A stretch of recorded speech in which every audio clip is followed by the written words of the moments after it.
All right. And we're live. All right, let me come Okay. back here. I'm there. Welcome to Leadership and Change. I am Joel Salinas, and I'm here with Bryan Cassady. So, quick intro. Most AI advice just tell you which tools to open. And one of the things I like about Brian's approach is his whole argument is what you do before you open the tool.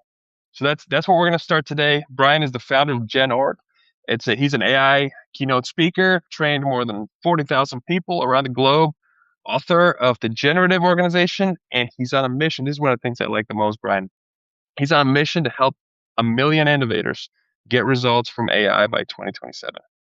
So very excited about this conversation. Brian, welcome. When you start with this million by 2027, I'm saying, oh my God, I'm at 90,000 right now. So next year is going to have to be a hell of a year. No. Hey, let's do it. Let's do it. So what I'd like to do is come back with what I view on AI. So AI is getting better and better and better and better and better. And, when we look at the results that we're getting, most people are not getting better results. They're getting longer results. They're getting more Yeah. results. And the end result is actually a product of two things. It is what you put in as a human and what AI gives you. And if the human part doesn't improve, even if AI gets twice as good, but you're only getting 5% of the results, you're not going to get there. So I'm a big advocate of think first and then use AI.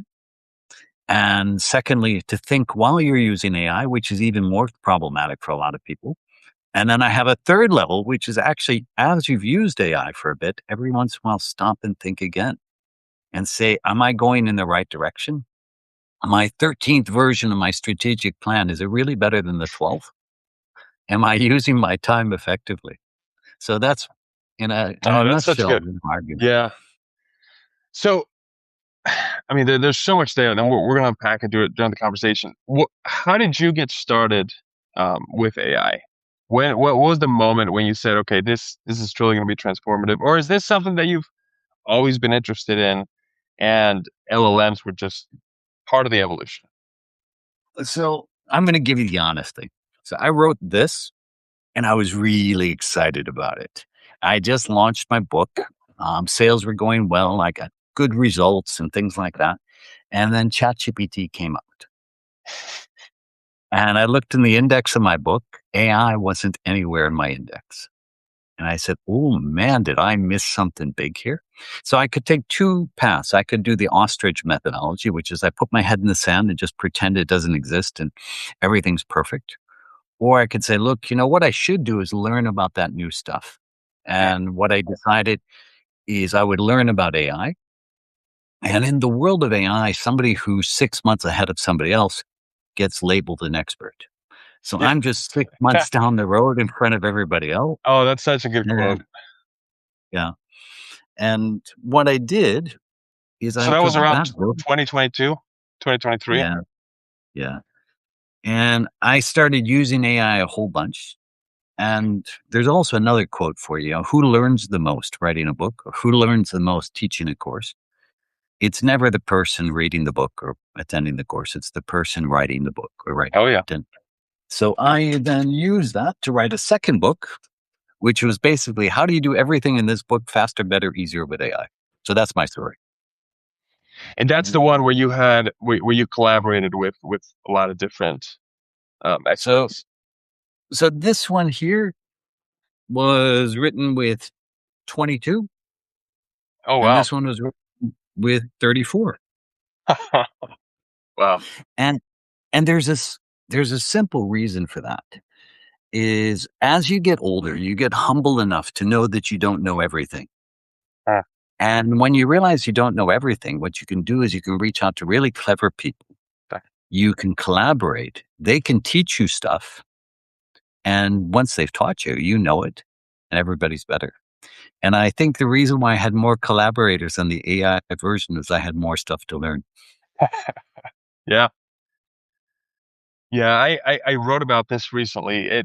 At the speed that AI, and this applies to not just AI, but at the speed that AI is moving, thinking that as a one-man show, you're going to learn everything that you need to learn and you're going to try everything that you need to try. I think it's just delusional. You need more than ever to succeed with AI, you need humans around you. You need just a community of experts.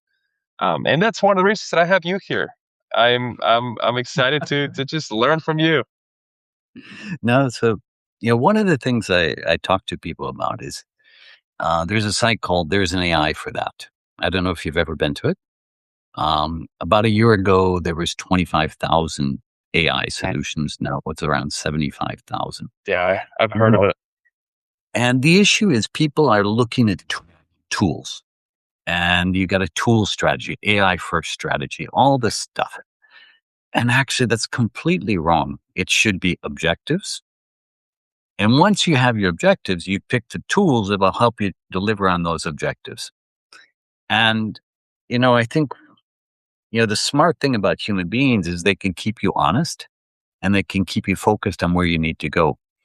And AI also tells, I don't know about you, but AI all the time tells me that's a brilliant question, Brian. I've never seen that before. And I'm feeling pretty good about myself. But Especially ChatGPT. Yep. I know I'm not that brilliant. I just know it. And what happens is human beings will actually tell you honestly what they think a lot of the time. And well, Yeah. I don't know. I could go on my soapbox for a long time. No, that's a really good point. It's and this is a business concept that's common. You don't come into a meeting saying, you know, I don't care what we accomplish. I just want to make sure that you use these five people to do it, or that we hire this one person. Now, that the goal, you have to start with the why. Then the tools come in as they support what the why is. So many people that use AI, just at least a lot of the people that I talk to in my coaching and consulting, they haven't ever defined what is the why for bringing AI into an organization. It is just we just want to bring AI into our organization because we want to be able to say that we have AI forward organization. So one of the things that you've said is 8 out of 10 organizations are not getting real business results from AI. So when you talk about those 8 companies, what's actually broken? The easiest way I can explain it is something called a type 3 error. Okay, type 3 is you're doing the wrong thing, but you do it right. Uh-huh. So if you just do more of the wrong stuff, and the problem with AI is you can do the wrong stuff really fast and you can be really excited about what you're doing. Yeah. But, how many times do you need 65 different versions of your logo? How many times? What you need to do is you need to come back to objectives first. And I think the reason why people are not getting results is they just forget objectives first, tools second. And if they get that part right, there's no reason that every company shouldn't be benefiting from AI. It's truly amazing the stuff you can do if you put it on the objectives in the right way. Yeah. And I think, you know, there's part of it, there's objectives first. There's also a little bit about knowing how to use it. And I don't think that's too difficult. In fact, I teach a course which is a total of 100 minutes long, 10 lessons, 10 minutes, 10 minutes a day. And I bet within that period of time, I can teach you how to think different about AI and use AI differently. So 100 minutes of your life, that's not a big deal. Yeah. That's awesome. Yeah, it's starting with the objective. And I think so many times, I mean, I've heard it from people, anybody who knows that I work with AI brings me the, hey, I did this with AI. Look at it. And a lot of times it's a 25-page deep dive on X, and you actually just need 2 paragraphs answering your question. And 25 pages look really impressive. But again, what's the objective? The objective is I'm trying to make I'm trying to bake scones with yogurt, and I'm just trying to find out what the best recipe is to do that. I don't need 25 pages. And But you so many could times we get have, lost.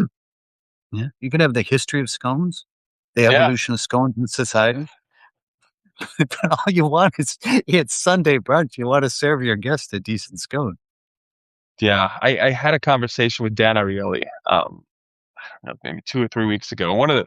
He brought up one of the things that really caused him to have a safe, healthy respect for AI, not really a fear, but it's he saw a colleague of his who talking to on ChatGPT started telling him, "Hey, you are finding a way new theory on math that you can chase. This is going to be revolutionary." This guy started putting his money into it, research. He spent 6 months developing this new mathematical theorem that ChatGPT kept telling him was the biggest discovery in math in the last decade. He then asked the same question to Claude, and Claude said, "This is a bunch of crap. It's all made up. None of this works." He went back Yeah. in ChatGPT and said, "This is what Claude said about what we've been working on for the past 6 months." And ChatGPT said, "Yeah, that's true. You're right. I was hallucinating. None of this actually works." Oh, what a bummer. Yeah, Jeez. and it's Type chasing so that's a chasing that feeling. type 3 error. Type 3 error. Exactly, He was doing the exactly, wrong thing and he was doing it right. He spent 6 months of his life. exactly. Talking about lies, you mentioned this earlier, but you have this line that I really like: "Think first, then use AI." What does thinking first look like? Let And if you me can give a few examples. Okay, so I'll give you the end of a TED Talk I did recently. Okay, and the end of the TED Talk, I talk about Albert Einstein. And Albert Einstein said, if I had a really difficult problem and my life depended on it, this is what I would do. I would spend 55 minutes focusing on the problem and 5 minutes focusing on the solution. So the idea, one of the brightest minds of the 20th century said, look, I'll spend almost all my time on the problem. And what I tell people is, say, look, you're not Einstein. I'm not Einstein. Eh, But couldn't you at least flip those numbers around and spend 5 minutes thinking about the problem before you start working on the solution? And it's 5 minutes to define what are your objectives, what are your constraints, what do you know already? Yeah. And instead of this, oh, I've got a question, I'm going to go to Google. Oh, I've got a question, I'm going to go to social media and I'm going to watch a TikTok video. Or I'm going to go to AI and they're going to give me a 55-page document on how to make scones. Yeah. It's the think first reflection is decide what you want to do and why, and then start. Simon Sinek has, start with why. Mhm. I think I can't say it better than that. Yeah. Start with why before you do the how. Yeah. You're going to save yourself a lot of time working on a solution for the wrong problem or a non-existent problem. Yeah, yeah. Oh, that's awesome. I don't know. Does that make sense though? I mean, 5 minutes. And the thing I do at a lot of events is I do these interactive sessions and I'll ask people, how many people are using AI, blah, blah, blah. But the question I will ask is about deep thinking. Eh, So, and I'll say to people, I'm going to call on you if you keep your hand up. Okay. So, how many of you have spent 5 whole minutes thinking about a problem before you worked on a solution? And what you'll see is all the hands go down. And then, you've got one or two people who've got their hands up and, they're really proud. And I said, okay, tell me about the problem that you worked on. eh, How did you define that problem? And you'll see that, in fact, they really didn't think very hard. They just had sort of a lazy introduction to it. And I'd say 5 minutes of hard thinking is the best investment you'll make. yeah. Uh, on the nonprofit side, different teams that I've worked with, I've seen them spend all this time on a sprint, on a project, and there's a problem that we have. So they put a project together, they reach the end, and all their KPIs have been met. All their goals in the project have been met, but the problem's still there. So it was a Mm. successful project, but it didn't do anything because it never started with what is it that we're trying to tackle in the first place. and you Yeah. can avoid a Mhm. lot of wasted time by doing that. So that's awesome. Think first, always, even if it's just 5 minutes. It makes a difference. So I've got another, little pitch for you. Yeah. So if you go back, 500 years, we had the people we called the Renaissance men. These Yeah. were the people that you went to get an answer to an important question. And the Renaissance man was known for knowing a little bit about Yeah. everything. You asked them a question, they gave you 10 answers. Today, answers are cheap. I think the new Renaissance man is somebody that you come to and you ask him, and he helps you clarify the question. So it goes from an answer economy to a question economy. And the Mm. one thing that we don't do very well is ask questions. God, I That's feel very really important. opinionated when I say this. And it's categorical, but I just see, I work training all these people, probably, you know, 500, 600 people over the last month. And I don't see a lot of thinking first. I see a lot of pushback and they say, but Bryan, this is tough. What do you want me to think about? I said, well, I want you to think about what you want to do. Yeah. And so Do you ever think this is a leadership problem as well? That leadership at an organization, whether it's the CEO, VPs, managers, are not thinking of the problem. They're just asking their team for solutions. So the teams just have to, the teams don't really have a clear objective or clear why. I think there's two parts of that. One, I think there's a big lack of strategic clarity within organizations as a general rule. Uh, There's a statistic which is they went out to Fortune 500 companies and asked middle line managers to name the company's key strategic objectives, the top five. 40% of managers could name only one. Okay. So, first of all, you don't know what you're supposed to do. But secondly, it's a lot easier to measure efficiency than it is effectiveness. uh, I can measure the speed at which you do something and I can give numbers behind it. But whether you're doing the right thing or the wrong thing is a lot harder to measure. And I think the leadership has to come back and say, look, we don't want to do this faster. We want to do it better. And if you have that mind shift in using AI, it's not about how quickly you can write an email, uh, but how good is the email that you're going to write? A completely different question. yeah. Yeah. One is, are you trying to save 5 minutes in email writing? And the other why is, are you actually trying to communicate the clear Are message you that you're trying to trying to get sell across? something? If Yeah. you're emailed to sell something, do they buy based on this Yeah. email?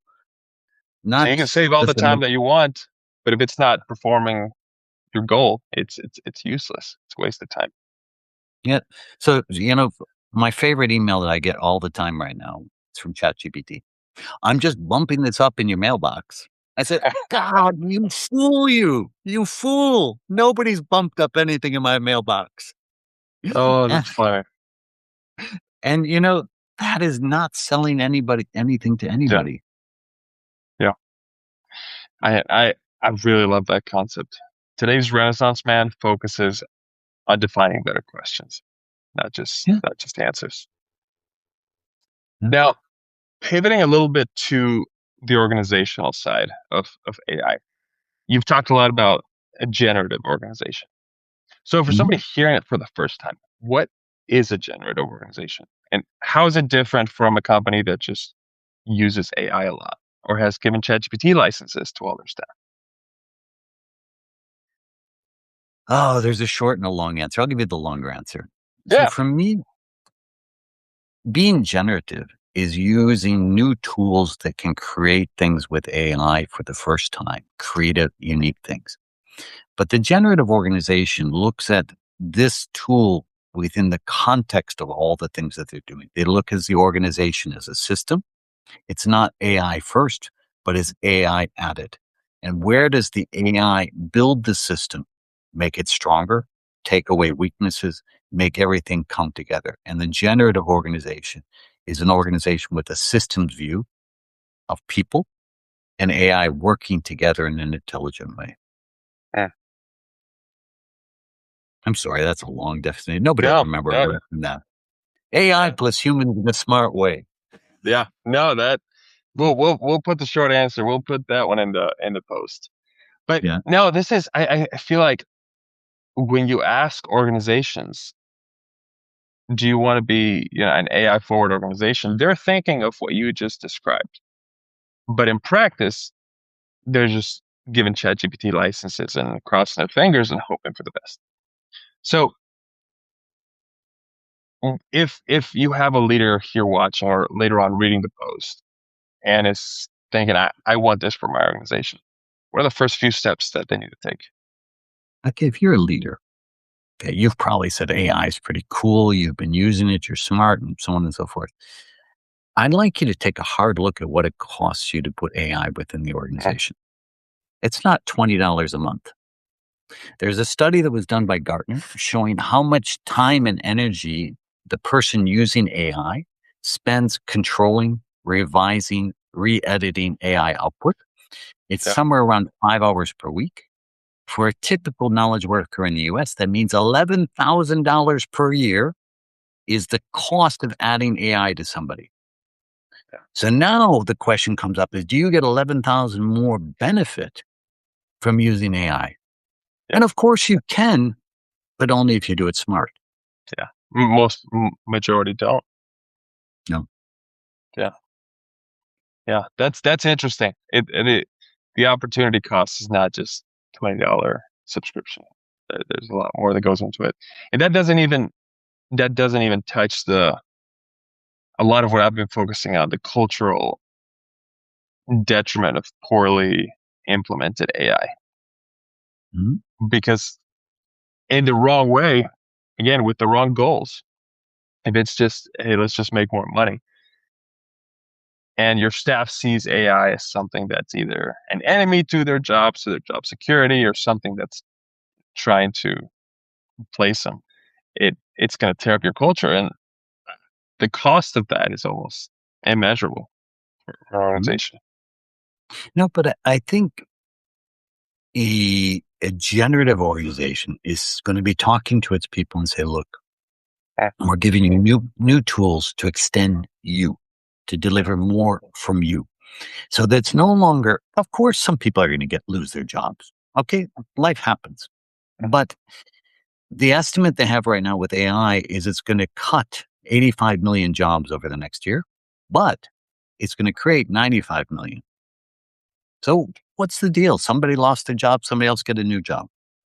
But I think, the thing that comes together here is the need to do things smart, yeah, to plan how you do it, to get organization, people, objectives all aligned and all pointed in the right direction.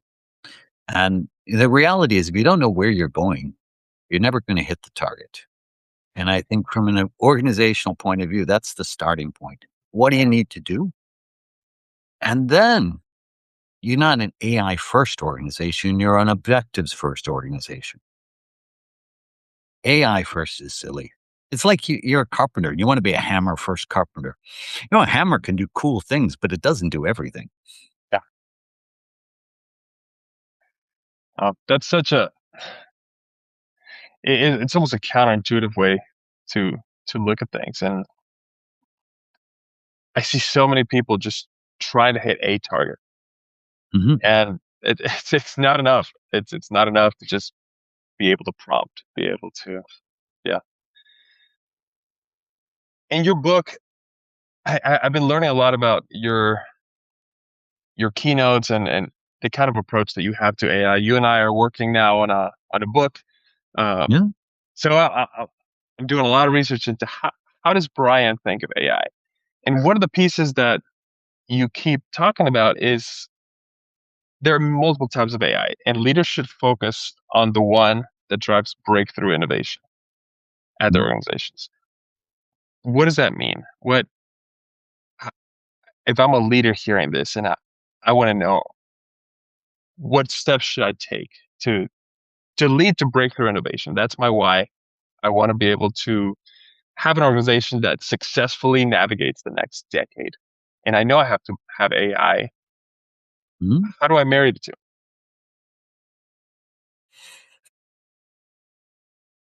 Because the theory is important. Most of the things that we call innovation isn't something new. There's a research methodology called TRIZ, and TRIZ actually is a Russian guy. He studied patents and things like that. And he said, well, actually, what percentage of patents are for things that exist already? A patent is defined as something which is new and innovative. 97% of patents are based on things that Really? exist already. Yeah. Wow. Okay. So, in fact, if you're Huh. looking, most innovation is a recombination of existing things. AI can do that fabulous, better than almost any human being can. What AI is not going to do is come up with the new. Yeah. AI would not come up with a mobile phone. AI would not come up with a computer. AI would not come up inventing AI. Yeah. It's and those are the humans have an ability to look forward. AI has an ability to look backwards. And it's your job is to combine those two in the most effective way. And if you want breakthrough innovation, 97% of the time your innovation can be solved by AI, probably better than humans. But the 3% that remains, you have to have the forward view. And actually, I'd be much more excited about building the idea for a new mobile phone than I would be about building a new case for a mobile phone. There's just two levels of difference. Huh. And I feel like that 3% is what can potentially set organizations apart when everybody has Exactly. access to the set tools. Yeah. So So, I really like that. and if you don't believe me, you can check out the numbers. So it's TRIZ, TRIZ. I'm on the Okay. board of their um, association in the US. And it's a very rigid and very structured methodology. Okay. Before AI, it was too hard for any human being to do. And you had to do a month of training to just Okay. get started. And now with AI, you say, hey, I want to use this tool of Triz. Bing. Wow. Wow. This is amazing, man. And so, I think the job of leaders today is actually clearly define your objectives, have enough knowledge to be able to ask some of the right questions and use cutting edge tools. You were talking about Daniel Ariely before. I mean, he has so many different concepts and methodologies which are light years ahead of what people are using in their daily work. If you just Okay. said, "Look, I want you to solve this problem, and I want you to think about like this about Daniel Ariely," it would be amazing the results you would get compared to "I'm looking for 5 ideas for a better email." Okay. Yeah. What is the website for Tris again? Um, I Okay. I don't know. We'll add it to the post. We'll add it to the post later. Uh, I will come back and I will give it to you. It's yeah. the Offschuler Institute is the name of it, Okay. and I will actually I can look it up. Hold on, give me a second. There are about 20 organizations that do this. The guy who did the research is a Russian guy from a long time ago, and the issue that came up is because things were written in Russian, it typically wasn't seen in the Western world. Yeah. And the place where Triz is really popular is actually in Korea, for Okay. example. Samsung is a big user of Triz. But the idea here is not that Triz is a good idea or a bad idea, but the idea is a structured innovation methodology, which starts with objectives, Yeah. forces creativity, enforces review, and it doesn't matter what the middle thing is. I mean, you can talk about the Osborne method, you can talk about all these different creative tools. Or there's a great book Yeah. which gives you all, and on my website, I've got 60 different innovation tools. So if you buy the book, actually, I'm gonna put in the chat here a link. You can actually get my book for free. Oh See, wow. it's there. So you get my book plus PDF It's tools for free. And I've got a great. You can be a beta tester of my new course coming out, which is yeah. starting I in. was gonna I was gonna ask you to share about that. This is a exclusive offer. Yeah. For It's an everybody watching exclusive here, offer. everybody that's going to read the post. I think it's a wonderful offer. So yeah, break it down. Okay, so let me tell you, there's two things. One, you can get my books. I'm not giving it away for free because I'm a generous person, but actually, the more I give away for free, the more people actually buy the print version of the book because it's really cool. So my sales go up every time you download it, share it with friends. Fantastic, all of fantastic. The second thing is I've been working really hard on a series of training programs, which are a different type of training. Typically, when you do AI training or you do other training, it's a 1 day offsite. You go there about the middle of the first coffee break, you're dead to the world. You don't want to hear about anything else anymore. And I've been working really hard on very accelerated micro trainings. And the training that I've put together, I've just done the first live version. It was 10 days, 30 minutes a day, every day at 5 o'clock. We did a pre-test and a post-test, actually AI usage, and we see a dramatic change. We're doing the same course as a video course, which is self-paced, 10 minutes a day, application. The link is there. You can do it. I guarantee you two things. One is you will think different about AI. You will use AI different. And the third thing is you actually get an assessment of how well you use AI right now. How can I do? And it's the price. I can't give it to you lower than free, but it is free one time. Yeah, that's awesome. And the deal is for the people who do the beta course, they have to agree to provide feedback. That's it. And if you don't, I will haunt you and things like that. But I mean, I can't force you to do it, but I think it'll be great. Yeah, Can you send let me the drop. link again? I'll drop the link on here, and it'll be in the post as well. But yeah, it's a course, 10-minute sessions, asynchronous, all all Brian's asking All is to with get some me. feedback. And they're fantastic. They really, so the cool thing, actually, you can put it in the link to the post is we've actually created an assessment about how you use AI. One of the challenges is if I ask you how you use AI, you'll think that you do these things well and these Mhm. things poorly.